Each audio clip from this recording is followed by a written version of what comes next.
Allez, on est dans la dernière ligne droite de cette émission. Et dans la partie, la parole est à vous. Et on est avec Robert. C'est pas gentil ça, Titch. Seb, tu vas pas finir vieux, mais tu es fou, toi. Je vais finir centenaire. J'ai une énergie de dingue. Robert, comment vas-tu?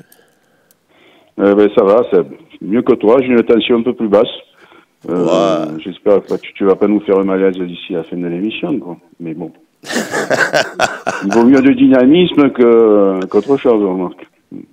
Bon, ouais, mais cool. je t'appelais parce que oui, de toute façon, c'est bien de débattre, de pas avoir des idées, je veux dire, identiques. Donc ça amène le débat. Mais je trouve quand même que au Phocéen, depuis quelque temps, vous faites un peu une stigmatisation sur Greenwood. Et je pense que, alors qu'il fasse pas de bons matchs, qu'il fasse quelques matchs qui n'ont pas été bons, ok.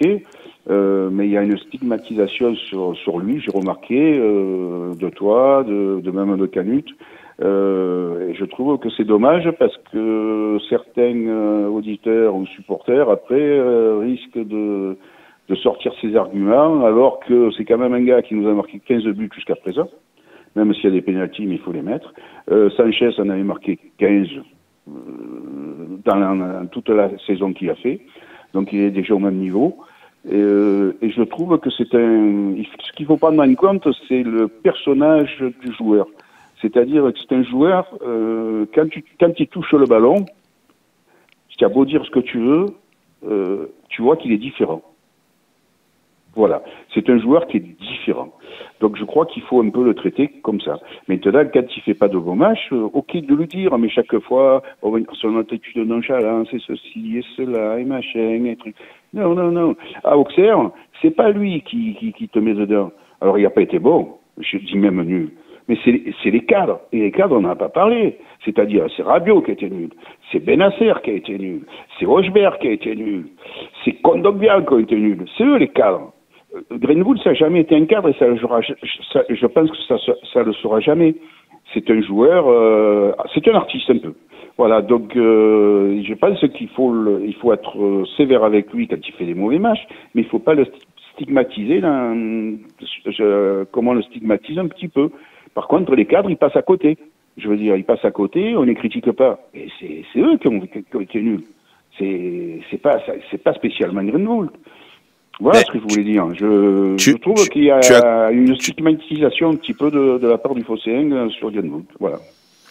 Ben, tu as commencé ton entrée en matière en disant on n'a pas tous le même avis et c'est ça qui fait le charme du foot et c'est ça qui fait le charme de nos émissions. Ça s'appelle le débat.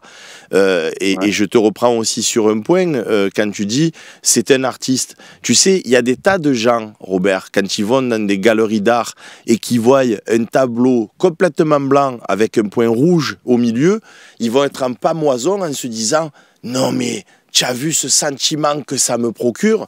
Tu en as d'autres, ils vont avoir une toile noire avec un trait bleu, un trait gris, un trait vert, aléatoire. Et ils vont te dire, tu as vu comme la profondeur de l'inspiration géniale.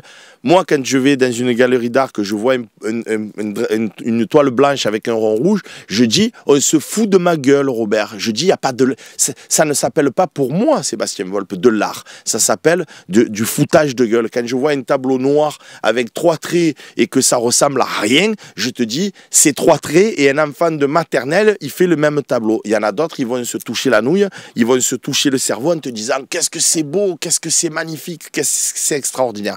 Sur le même principe, Robert, toi, si quand tu vois Greenwood toucher un ballon dans un match, faire un crochet, ça te met en émoi, ça te ravit, ça t'éclate et que tu es prêt à payer un billet au stade Vélodrome pour voir ça, je le respecte, je le comprends et je te soutiens. Mais toi, personnellement, est-ce que tu penses que c'est quand il touche le ballon que c'est un garçon qui est différent ou pas? Ben bien sûr, je l'ai dit. Voilà, voilà, il est différent. Tu vois qu'il a. Voilà, moi, et Robert, je vais te poser une question. Parce que peut-être que c'est un garçon qui ne fera pas une grande carrière. Mais quand il prend le ballon et qu'il touche le ballon, qu'il fait le contrôle, tu vois qu'il est différent. Voilà ce que je veux dire. D'accord, Robert. Robert, je te pose une question. Robert, pas je te Mopé. pose... Moi, j'adore Neil Mopé. Je vais pas le casser en deux, si tu veux. Mais voilà, je te pose une question, Robert. Je ne veux pas un OM avec 11 Neil Mopé. Voilà, on est bien d'accord. Il est plus difficile quoi, Robert? Il est plus difficile d'être Neil Mopé dans le talent, j'entends, et d'avoir sa grinta, sa combativité, et de devenir talentueux comme Greenwood? Est-ce que c'est possible qu'un Neil Mopé devienne talentueux comme Greenwood? Ou est-ce que c'est pas plus facile pour un Greenwood de mettre juste un petit peu de détermination et d'implication avec le talent qu'il a, Greenwood? C'est pas possible de pas être juste un chouïa plus concerné. Et tu sais, ça fait plusieurs fois qu'il se prend des volets de bois vert dans les vestiaires, hein, Robert. C'est pas moi qui suis dirigeant de l'Olympique de Marseille qui le tense dans les vestiaires. Donc heureusement qu'il y a des gens à l'OM pour lui dire Greenwood, tu es à l'Olympique de Marseille, on attend bien plus que ça de toi. C'est tout. Est-ce qu'il est très fort, Robert? Indéniablement. Moi, je dis juste, et puis je te trouve un peu sévère envers nous, dans le sens où on est quand même bien avancé dans le championnat. Est-ce que contre Paris, quand il a été nul, tu m'as entendu, moi, Canuti ou d'autres, dire Greenwood, il est pas suffisamment impliqué? On n'a absolument rien dit. Refais-toi les émissions. Hein. Non, Greenwood, on l'a pas touché. Tu peux le dire à ce moment-là. Non, mais... Et contre Paris, il est sorti à la mi-temps, je pense, non? Mais il est sorti à la mi-temps, mais nous, on n'en a rien dit. Donc moi, j'ai attendu le match d'Auxerre la dernière fois pour dire il commence à me fatiguer dans son attitude. Maintenant, si tu trouves qu'on est sévère avec un joueur, après tant de matchs, de dire c'est difficile dans son attitude, c'est ton droit. Et tu as bien fait d'appeler pour l'exprimer. Moi, je trouve qu'on est juste. Je trouve que depuis le début de la saison, on l'encense. On dit qu'on est hyper content de l'avoir dans l'effectif, mais qu'il y a trop de matchs où il passe comme un fantôme sur le terrain. Voilà. Mais tu as raison de souligner que Rabiot n'a pas été bon. Alors, je suis d'accord avec toi sur le mot sévérité. Tiens, vous avez le droit d'être sévère. Il n'y a pas de problème. J'ai surtout appuyé sur le mot stigmatisation. Voilà. Tu as commencé ton OM au café, pendant 20 minutes, on a fait sur Greenwood. Mais... c'était... Alors que moi, j'aurais préféré qu'on ait fait... Après, c'est mon avis, c'est peut-être moi qui ai tort, hein, mais comme je te dis, les cadres contre Auxerre, contre d'autres à Nice aussi, les Kondogbia, les Hochberg, que j'adore, hein, les Rabiot, les Benasser, on y tressait des lauriers depuis qu'il est arrivé. Moi, d'après moi, il est arrivé, il a fait 2 matchs moyens, et contre Auxerre, il a été nul. Eh bien, voilà, tu as le droit de voir les matchs que tu as envie de voir, Robert. Voilà ce que je veux te dire. Tu vois ce que je veux te dire? Ben, bien sûr. Ça ne sera jamais un cadre. Voilà. Ben, écoute, ça sera un joueur particulier, élégant, c'est un artiste qui sera décisif. Alors, peut-être qu'il faudra une très grande note arrière. Mais bon, je ne vais pas comparer avec Messi, mais Messi, quand tu le voyais jouer à Barcelone, il marchait aussi. Je veux dire, il défendait pas, il marchait. Ouais, il y a des joueurs, et c'était pas un cadre de Barcelone. Et Robert, j'ai le droit de dire que Messi me casse les couilles ou pas? Est-ce que j'ai le droit de dire que Messi, en tant que joueur, ça me casse les couilles et que moi, je préfère Cristiano Ronaldo? J'ai le droit ou j'ai pas le droit parce que ça fait pas plaisir à Robert? C'est ton avis. Ben voilà. C'est mon avis. Moi, si tu me dis demain, au prime, hein, je te parle à leur maximum de niveau, hein, on peut recruter Lionel Messi à l'OM ou on peut recruter Cristiano Ronaldo, je prends tous les jours Cristiano Ronaldo. Tous les jours, parce que le mec, il va te tirer le groupe vers le haut, parce que le mec, il se défonce à l'entraînement, parce que le mec, c'est un modèle d'exemplarité, parce que le mec, c'est un bosseur, et parce que le mec, il a juste un petit peu de talent. L'autre, c'est un super joueur, c'est peut-être le plus grand joueur de tous les temps, il est extraordinaire, mais je lui trouve pas la même mentalité, je trouve pas qu'il tire un groupe pareil que Cristiano Ronaldo, et je trouve pas qu'il donne une image de combattant, de guerrier, et qui tire le groupe avec lui, pareil que Cristiano Ronaldo. C'est des sensibilités. Moi, je suis team Cristiano Ronaldo, tous les jours pour ce qu'il dégage et parce qu'il va tirer tout un groupe derrière lui. Maintenant, en termes de génie pur, il faut être complètement idiot, Robert, et je ne pense pas l'être, pour dire que Messi il est moins fort que Ronaldo. Je pense que Messi il est plus fort que Ronaldo, footballistiquement parlant. Mais dans l'attitude et dans l'ensemble de ce que fait le personnage, je préfère avoir dans mon équipe Cristiano Ronaldo. Parce que je pense que Cristiano Ronaldo, tout seul, il peut gagner des matchs, Robert, tout seul, un peu comme Didier Drogba, mais s'il ne peut pas gagner des matchs tout seul, il a besoin d'un effectif avec lui. Mais il est certainement meilleur Messi. Une fois que j'ai dit ça, je pense que j'ai tout dit sur ce dossier-là. Oui, c'est ta vision, c'est ta vision. Tu as le côté combattant et le côté combattant méritant et le côté artiste. Voilà. Toi, tu es plus dans le côté combattant et méritant que le côté artiste, alors que je pense qu'il faut être un peu... Tu as besoin des deux. Et Robert, Voilà. on a eu l'exemple sous les yeux à l'OM. Tu en as parlé, je crois que c'est hier ou ce matin, je sais plus, quand tu as dit, les gens qui bouillent le maillot trempé. Oui, mais enfin, moi, des Neymar Mbappé, je suis content d'en avoir un. Mais bon, ça va, je veux dire, je veux pas en avoir 11.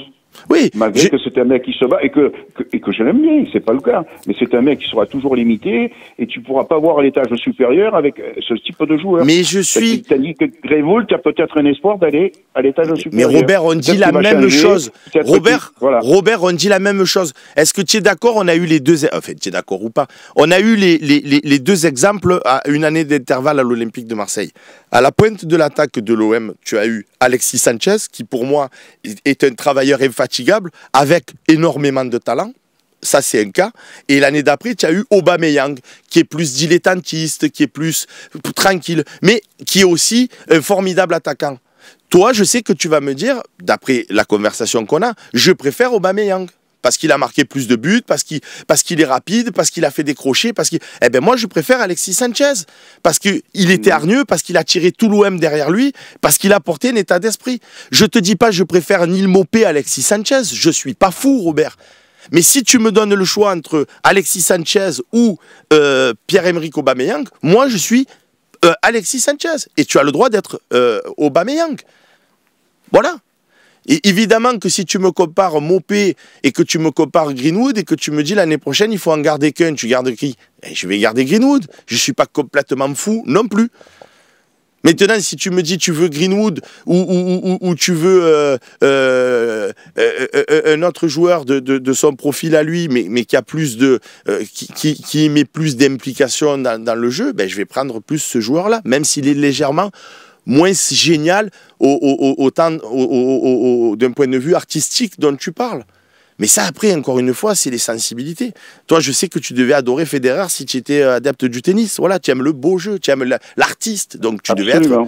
Tu étais team Federer. Moi, je préfère 100 fois Nadal ou je préfère 100 fois Djokovic. Mais 100 fois, c'est tout. Parce que moi, je suis dans la performance, les beaux gestes et le beau jeu. Qu'est-ce que j'en ai rien à taper? C'est quoi le but du tennis? C'est de gagner des matchs ou c'est de faire... d'un à l'autre. Je veux dire, tu peux avoir le talent, l'artistique, tout ce que tu veux et le niveau de performance. Il faut pas oublier que nous sommes dans le sport. Donc, tu es lié à un niveau de performance.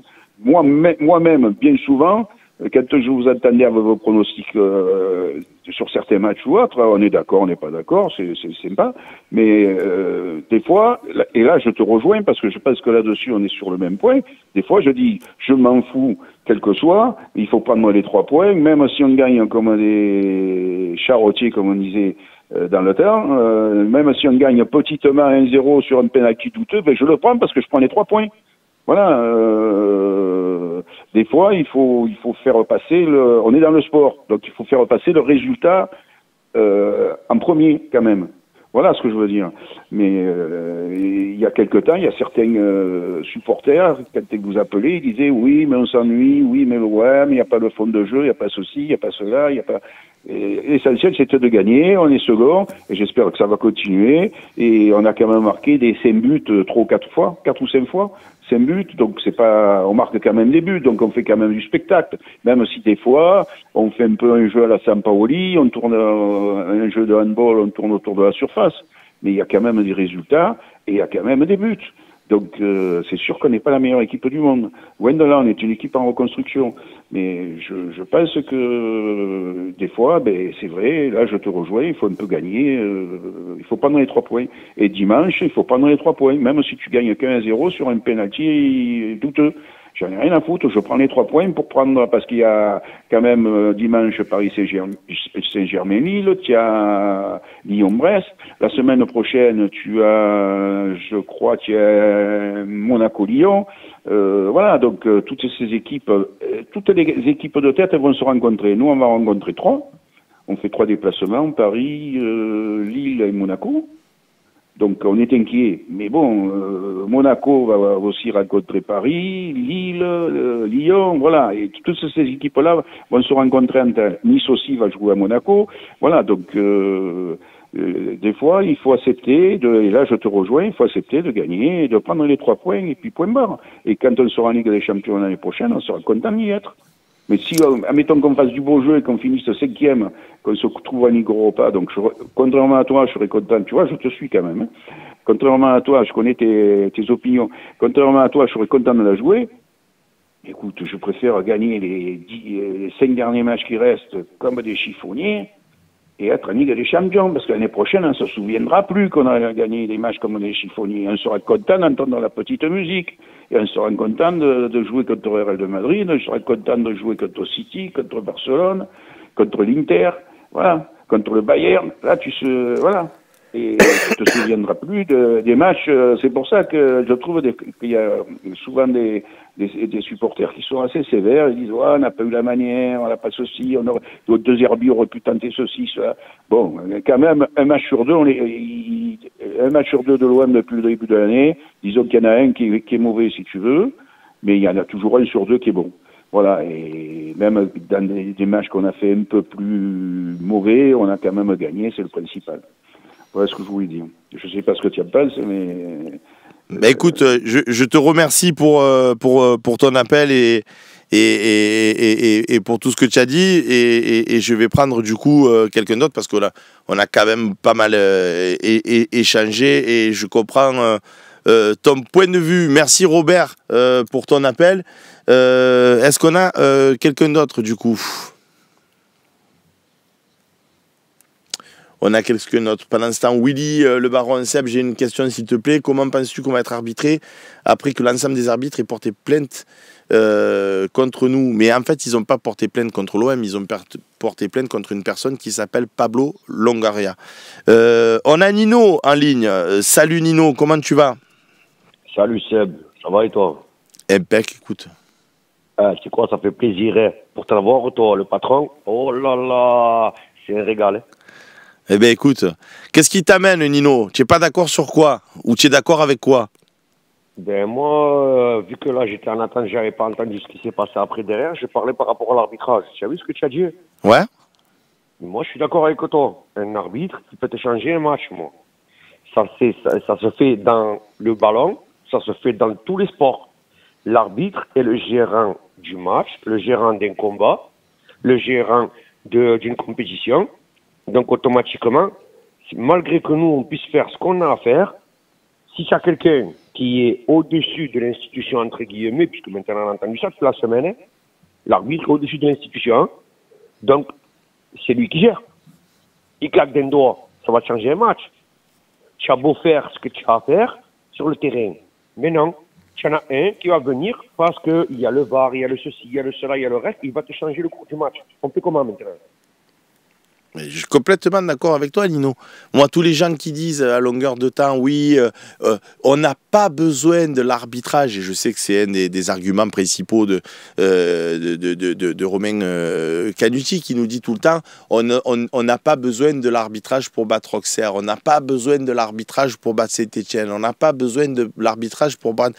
Mais moi, j'ai jamais vu de ma vie et de mes yeux, pour l'instant, après peut-être que je le verrai comme toi, Nino, un jour, pas forcément à l'OM, mais même ailleurs, que ce soit à Madrid, que ce soit à Barcelone, à Manchester, au Bayern ou à la Juve. J'ai jamais vu une équipe qui est tellement forte qu'en fait, même si elle se prend des cartons rouges, même si elle se prend des pénaltys contre elle, elle gagne quand même les matchs parce que en fait, cette équipe-là serait tellement supérieure à tout le monde que ils ont besoin de rien. Tu peux jouer le match à 9, même à la fin, tu gagnes. Et non, tout le monde, il a besoin d'un petit coup du destin, comme on dit, ou d'un petit coup de l'arbitrage. Donc ce match à Auxerre, moi je pense que si on n'est pas à minima exclu, sans compter le pénalty, parce que si on te donne le penalty, je pense qu'on roule sur ce match. Très sincèrement, je pense que derrière, on roule sur ce match. Et ça n'a pas été le cas. Je suis d'accord avec toi, parce que tu as l'histoire du péno. Le péno, ça te met 1-1. On est d'accord? Ouais. Donc, tu as 1-1. 1-1, on est à l'extérieur. Tu vas continuer à essayer de dérouler ton match. Et après, avec... on va dire, les forces vives qu'on a devant, tu as moyen quand même d'en planter un. Bien sûr. Parce qu'on a pris un but de l'espace. Hein. On a pris un but de l'espace. Hein. Ça me rappelle comme l'autre, le Parigot, là, comment il s'appelle Vicage Dorasso, je te rappelle ce qu'il nous avait mis? Ah ben, des fois, tu prends ça a été cette fois, la seule fois de sa vie qu'il a mis un but comme ça. Donc, mais ouais. après, c'est le cours du jeu. Tu arrives, tu égalises, tu peux redémarrer à 0-0, entre guillemets. Mais ma foi, ça change le match. Complètement. Mais bien sûr que ça change le match. Nous, on est là en train de dire, moi je suis le premier à dire, je suis le premier à le dire. C'est vrai que nous, maintenant on sait que l'arbitrage, il n'est pas de notre côté. Il faut mettre des KO. Tu mets un KO sur le match. Mais on va pas mettre des 5-0 tous les matchs. C'est pas possible. C'est compliqué. Le foot, c'est compliqué, Nino. Non, mais tu vois, là où ça me rend fou, c'est que nous, on est en train de nous dire, les Marseillais, ils sont là en train de pleurer sur l'arbitrage.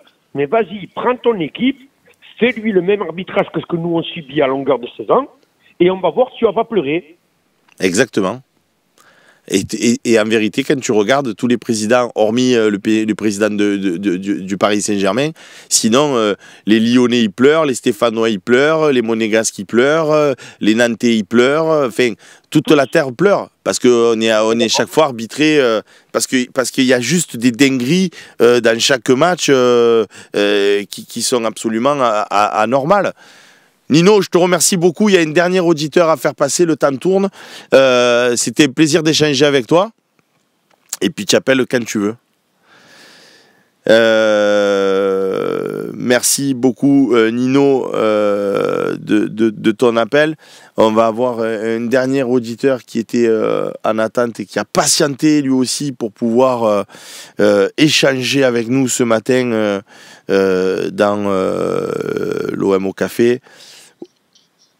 Il y a Adi qui est avec nous. Salut Adi, tu seras le dernier. Bon. Oui, bonjour Seb. Salut. Je vous remercie déjà pour toute l'équipe du Phocéen et ce que vous faites. Et un plaisir de partager avec vous. Eh bien écoute, le plaisir est partagé, moi aussi, il est réciproque. Qu'est-ce que tu voulais nous dire, Adi? Ouais, bon, toute la semaine, j'ai voulu un peu, mais bon, après que le travail, c'était compliqué de m'accorder. Bon, je vais faire une petite parenthèse rapidement sur Longoria parce qu'on en a suffisamment parlé. Ouais. Juste, je voulais savoir, de ton avis, peut-être que vous en avez parlé, j'ai pas vu toutes les émissions cette semaine. Si c'est pas Stignat à l'arbitrage, si c'est Frappard et qui fait les mêmes erreurs qu'il a fait, erreur ou pas, après ça c'est l'interprétation. Est-ce que Longoria il pète les plombs pareil, tu penses? Ouais, moi je pense que ça aurait pu être n'importe qui au sifflet, il aurait réagi pareil, ouais. Longoria. Si je te prends ils n'ont pas communiqué quand même dans la semaine. Ils n'ont pas communiqué pour dire c'est pas normal que ça soit lui. Bon, il y a déjà eu des antécédents. Oui, il y a non, des mais ça a peut-être. Tu as raison, Adi, ça a peut-être renforcé son pétage de plomb, mais si tu veux, si je te prends un exemple et que je te le fais vivre pour te faire entendre ou comprendre ce que je veux dire, c'est tu sors de chez toi, Adi, là, tu fais une marche arrière, tu sors de chez toi, d'un coup, paf, tu as un cycliste qui te rentre dans l'arrière de la voiture. Tu vas descendre, tu vas dire ça va, vous avez rien, non, ça va, bon. Tu reprends la route 300 mètres plus loin, tu passes à un feu, il y a une voiture de police qui est en course-poursuite et qui te rentre dedans.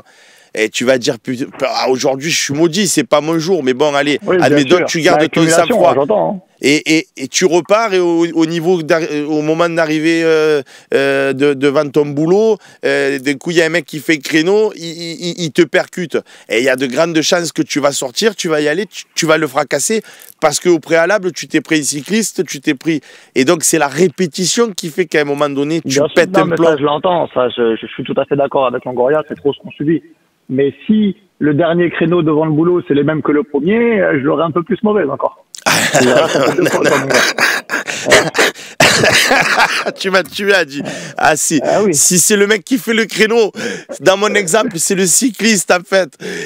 Du coup, il sort de la voiture, il fait le créneau, c'est le cycliste. Ah, je crois que je le tue direct en fait. Oui. Donc, moi, je pense que ça, c'était la parenthèse. Ouais. Il y a eu un débat, je crois hier avec Simon Mo Café sur le changement de système.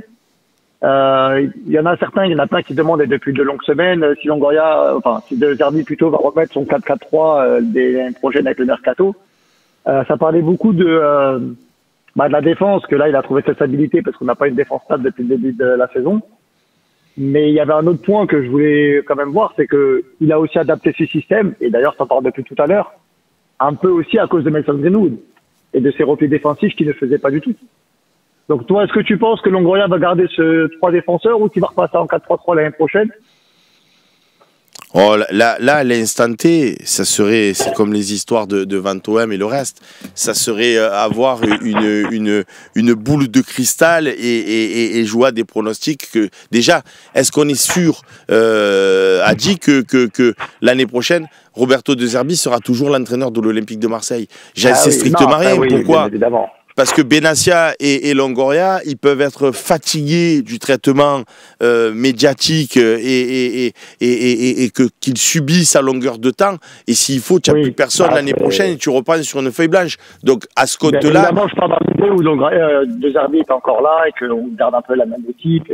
Voilà, la même équipe avec Longoria, Benassia et De Zerbi. J'entends. Moi, je pense, c'est mon avis, et mon avis ne m'engage qu'à moi. Et s'il faut l'année prochaine, ça sera absolument pas ce que j'aurais communiqué dans cette émission. Mais mon avis à moi, c'est que Roberto De Zerbi cette année s'est accommodé de l'effectif qu'il a sous la main, qu'il a trouvé, et c'est en ce sens que j'adore cet entraîneur, le meilleur équilibre possible avec les joueurs qu'il a dans son effectif, mais que si Longoria reste le président de l'Olympique de Marseille, Benassia reste le directeur sportif et Roberto De Zerbi l'entraîneur, et que cette même équipe dirigeante est encore présente l'année prochaine en août, je pense que De Zerbi dira à Benassia et à Longoria: moi, mon système préférentiel, c'est le 4-3-3, donc trouvez-moi un joueur cadre pour jouer à côté de Balerdi. Trouvez-moi des latéraux pour pouvoir jouer dans un système à 4 et qu'on fera une forme de turnover. Après, on pourra tout à fait jouer avec Bennacer, Holberg et Rabiot en milieu de terrain. Moi, je vois bien un Holberg devant la défense et Bennacer et Rabiot un peu plus, haut dans un 4-3-3. Donc, je pense que pareil, lui passerait comme ça. Si on garde les mêmes entraîneurs mais que Greenwood part, déjà, ça nous enlève cette question-là de repli défensif. Parce que l'une ne le fait pas, un autre pourrait le faire. Mais bon, c'est vrai que c'est trop loin pour en imaginer, mais voilà, c'était la petite réflexion. Mais le vrai sujet que je veux parler depuis très longtemps, c'est Quentin Merlin. Ouais. Je garde encore 2 minutes, je suis désolé. Je sais que Robert a duré longtemps. Quentin Merlin, j'ai entendu un peu tout, plein de choses à travers diverses personnes.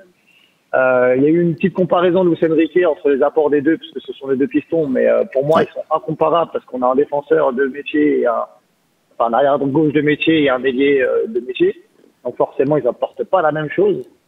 Mais après avoir bien regardé et avoir analysé, pour moi, Quentin Merlin, sa meilleure période, tu me dis si tu me rejoins Seb, c'est quand même la période où il jouait avec Luis Enrique de son côté. C'est vrai. Et en fait, pour moi, Merlin brillait parce que la complémentarité avec Luis Enrique est bonne. Et d'ailleurs, Luis Enrique est en train de faire briller à l'heure actuelle Murillo. Parce que leur complémentarité aussi est très bonne côté droit. Murillo, il monte, il se dédouble. Et Murillo, on ne le voyait pas autant en début de saison, quand il était seul piston droit, ou arrière droit, parce que c'est une défense à 4 à ce moment-là. Et en fait, quant à Merlin, je trouve qu'on est un peu dur avec lui. Alors, je suis très content de l'arrivée de Tedic. Je trouve qu'il a un très haut potentiel. Il a des qualités différentes. Mais voilà, quant à Merlin, je le défends pas. Il a fait des très mauvais matchs aussi. Mais à chaque fois que je regarde les matchs de l'OM, Seb, essaye de regarder la contre-montre et tu vas le voir, ça va être flagrant s'il joue. Quand Enrique monte à droite, il a Murillo qui dédouble, il a Greenwood devant lui. Quand Merlin monte à gauche, il est à chaque fois seul. Il a personne pour faire un 1-2. Et Merlin n'a pas ses qualités dédiées pour aller lui-même percuter, effacer un joueur, faire un passement de jambes, crocheter 2 joueurs et faire un centre. Il n'a pas ces qualités-là, c'est pas son métier de base. Et c'est plutôt un latéral défensif. Donc voilà, moi peut-être que c'est le système de déséquilibre. Hein. On attaque plus à droite et un peu moins à gauche. Mais en fait, Merlin est constamment esselé. Après, il s'est retrouvé dans des bonnes positions, il a raté ses frappes, ses centres, ça arrive aussi. Il a fait des mauvais matchs. Mais voilà, je voulais apporter cette lumière sur le fait que Merlin, avant de tomber dessus, il faut quand même regarder qu'il est très très esselé et qu'il est aussi orphelin de Luis Enrique malheureusement. Ouais, mais Merlin, on y est tombé dessus, a dit pas parce que il fait pas des bons matchs, ou pas parce qu'il s'est fait battre à la course par un Auxerrois, etc. moi, je veux dire, Merlin, ça fait plusieurs fois qu'il se trouve dans des positions très avantageuses et à un moment donné, ça oublie son partenaire au centre, ça frappe comme une mule en plus dans les bras du gardien. Je veux dire, ça fait plusieurs fois qu'il a des opportunités où on voit qu'il manque de lucidité à minima, il manque peut-être aussi de bagages techniques pour être un peu plus tueur. Alors tu vas me dire, ouais, mais c'est pas un attaquant, c'est un piston gauche. Ouais, mais si à un moment donné, le mec, quand il joue à ce poste, tu sais qu'il va être... parce que c'est pareil, pardon Adi, mais il y a eu ce débat sur le penalty à Auxerre parce que le mec joue très mal le coup. Je veux dire, il est tombé à contre-temps. Je veux dire, non, mais il y a des petits défauts, il y a des points comme ça. Moi, je parle plus de manière générale sur son match. Après, oui, il y a des moments où il aurait dû frapper, mais ça, plein de joueurs, Enrique, Greenwood aussi, des moments où il se trouve totalement, où il fait pas le bon choix sur la passe ou la frappe. Mais en début de saison, déjà, il était meilleur. J'ai l'impression aussi que là, c'est mentalement, qu'il sait qu'il est un peu attendu, il sait qu'il y a de la concurrence. Là, il joue peut-être un peu, mais début de saison, il ne se posait pas ces questions-là, il faisait ses passes décisives, contre Reims, on égalise sur sa frappe, détournée, Greenwood met une tête. Il était plus tranchant début de saison, je trouve. Mais il jouait pas du tout, tu as raison. Tu as raison dans ce que tu as dit, Ada, il jouait pas du tout à piston gauche. Rappelle-toi, on avait une défense à 4 en début de saison. Lui, il était défenseur gauche, mais en fait, il venait s'intercaler souvent au milieu de terrain. Donc, il avait moins ce rôle de prendre ce couloir gauche.